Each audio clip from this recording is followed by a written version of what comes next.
Assalamu alaikum warahmatullahi wabarakatuh. Akkam jirtu kabajamtoota dhaggeeffattoota gabayaa tuubii kun yuutuubii keessan gabayaa tuubiidha. Egaa hordoftoota keenya akkam jirtu nuti nagaa jirra alhamdulillah.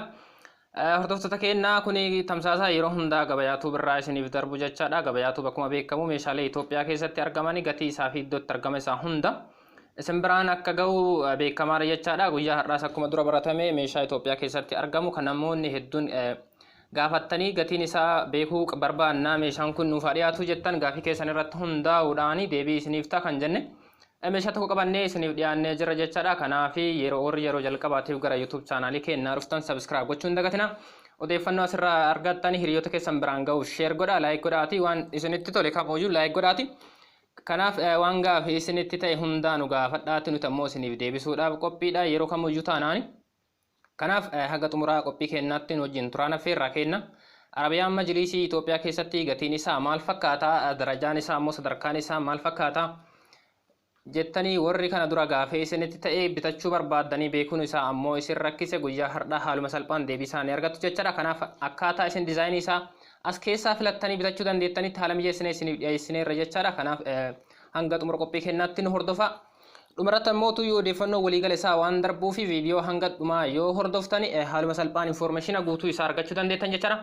Kanaaf kallattii maanii gara odeeffannoo keenyaatti yoo seenne Arabiyaan Majlisii amma suuraa irratti argaa jirtan kana sadarkaa lama qaba jechaadha. Erkan isaas dheerina qaba.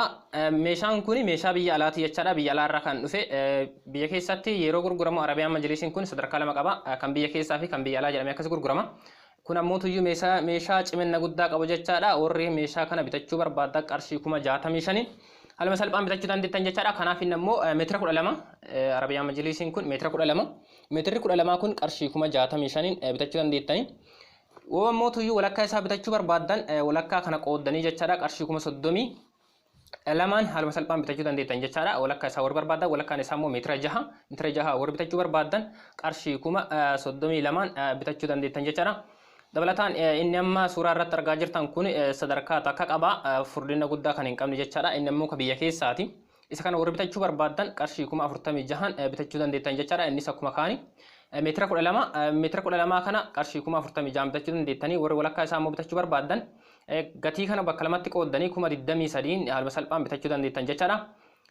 Inni amma suuraa irratti argaa jirtan kunis diizaayina biraati. Innis Arabiyaan Majlisii kan biyya alaarraa dhufe jechaadha. Isa kana warri bitachuu barbaaddan qarshii 65,000 bitachuu dandeettanii. Tiraazota hedduu ofirraa qaba. Erkan isaa immoo baay'ee furdina kan qabu jechaadha. Inni akkuma argaa jirtan kana sadarkaa lama qaba. Wanti beekuu qabdan Arabiyaan Majlisiin kun yeroo gurguramu sadarkaa isaarra hundaa'eeti. Sadarkaa tokko qabu jira, 2, 3 hanga 4 kan qabutu jira jechaadha. Kanaaf gatiin isaa sadarkaa isaa irratti hundaa'eeti. Kun amma yoo akkuma argaa jirtani sadarkaa lama qaba.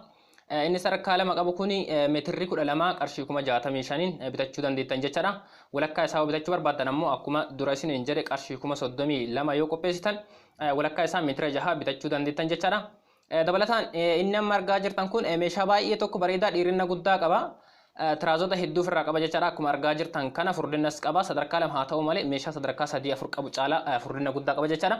Isa kana warri bitachuu barbaadan qarshii 75,000 bitachuu dandeettanii guutuu isaa meetira 12 ka ta'e jechaadha. 75,000 bitachuu dandeettanii. Warri ammoo tuyyuu meetira 12 kana bitachuu hin barbaanne meetira 6 ni gurgurama.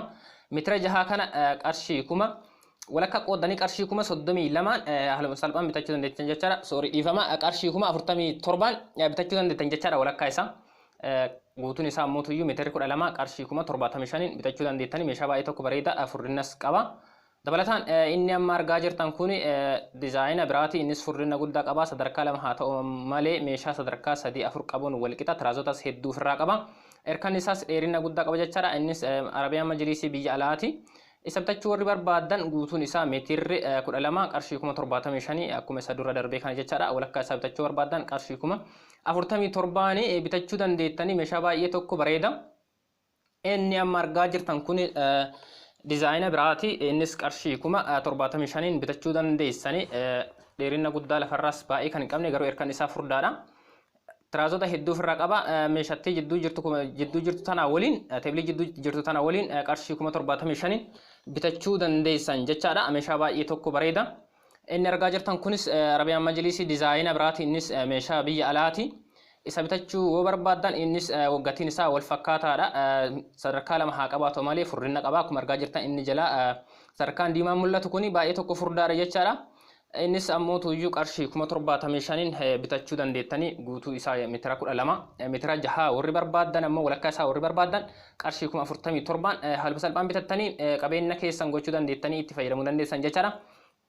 Dabalataan inni argaa jirtan kun diizaayina biraati. Meeshaa baay'ee tokko bareeda sadarkaa 3 qaba. Isa kana warri bitachuu barbaadan gatiin isaallee baay'ee tokko madaalawaadha. Teebilii jidduu jirtu kana wajjin qarshii 40,000 haaluma salphaan bitattanii qabeenya keessan gochuu dandeettanii jireenya keessan ittiin geggeessuu dandeessanii.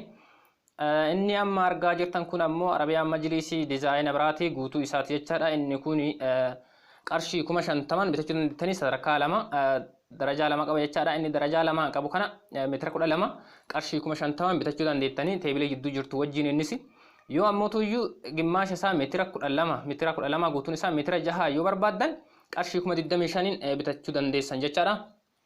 Inni kunis diizaayina biraati Arabiyaan Majlisii biyya alaati. Inni kun akkuma argaa jirtan darajaa 4 qaba. Darajaa 4 qaba. Tiraazonni isaas darajaa 3 kan qaban jechaadha. Tiraazota ammoo darajaa hin qabne xixiqqaa kan itti hirkatamu hedduu ofirraa qaba akkuma argaa jirtan kana.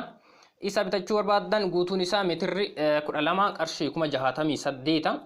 Warri ammoo tuyyuu guutuu isaa bitachuu hin barbaanne walakkaa isaa barbaadan ammoo tuyyuu walakkaan isaa qarshii 34,000 haaluma salphaan bitattanii itti fayyadamuu dandeettan jechaadha. Kuni qabeenya keessanii qarshii kana qopheessinaan haaluma salphaan bitachuu dandeettanii gabayaatu ammoo yuutuubii keessanii odeeffannoo kamuyyuu irraa argachuu dandeessanii.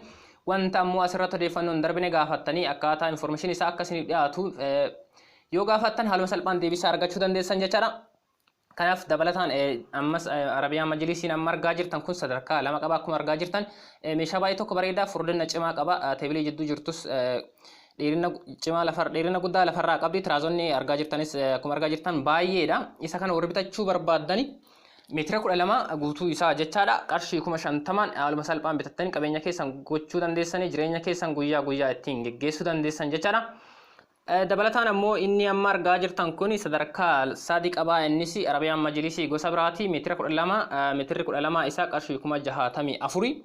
Warri guutuu isaa hin barbaanne ammoo akkuma dura isiniin jedhee walakkaa isaa meetira 6 yoo bitachuu barbaadanii qarshii 32,000 bitattanii qabeenya keessan gochuu dandeessan jechaadha. Inni amma argaa jirtan kunis diizaayina biraati. Isa bitachuu warri barbaadan sadarkaa 3 qaba. Akkuma argaa jirtan kana teebilatti jidduu jirtu wajjin bitachuu yoo barbaadan qarshii 64,000 innis meetira 12 jechaadha. Akkuma kaawwaniiti warri walakkaa isaa bitachuu barbaadan ammoo akkuma dura isiniin jedhee qarshii 32,000 qopheessinaan haaluma salphaan harka keessaniin gachuu dandeessan jechaadha. Kun ammoo tuyyuu meeshaa baay'ee tokko bareedaa nama ajaa'iba namni kamiyyuu bitachuu kan danda'u warri meeshaawwan kaawwan qarshii 60,000 bitachuu hin dandeenye kan haaluma salphaan bitachuu dandeessan jechaadha. Akka argaa jirtan kanatti tiraasota 12 qaba. Xixiqqoo jidduu jiru san ammoo tuyyuu 4 qaba. Jidduu isaa ammoo tuyyuu minxaafiin kaafamutu jira. Guutuu isaa akka argaa jirtan kanatti kaafame. Isa bitachuu warri barbaadan qarshii 12,000 qopheessinaan haaluma salphaan bitachuu dandeessan jechaadha. Kunis isuma ta'ee diizaayina biraati. Innis carqii jidduu jiru kaafamu kana wajjin tiraasii 12 qaba. Isas bitachuu warri barbaadan qarshii 12 jechaadha. Akkuma kaaniiti. Kunis bifuma saniin tiraazota 12 qaba. Tiraazii xixiqqaa jidduu jiru sanniin 4 qaba. Minxaafii afame kana wajjin qarshii 12,000 bitachuu dandeessan jechaadha. Isas kunis akkuma argaa jirtan diizaayina biraati. Isumaan wal fakkaata gatii isaa qarshii 12,000 bitachuu dandeessan jechaadha. Dabalataan Arabiyaan Majlisii amma argaa jirtan kun meeshaa baay'ee tokko bareedaa furdina cimaas qaba. Carqeensa uffifames furdaadha. Meetira 12 akka argaa jirtan kanatti sadarkaan isaa ammoo tuyyuu 4 tiraazota baay'ee ammoo ofirraa hin qabu. Isa bitachuu warri barbaadan qarshii 50,000 qopheessitanii yoo jettan guutuu isaa meetira 12 haaluma salphaan bitachuu dandeessanii. Warri guutuu isaa hin barbaanne ammoo meetira 6 bitachuu barbaadan qarshii 25,000 qopheessinaan haaluma salphaan bitattanii qabeenya keessan gochuu dandeessu.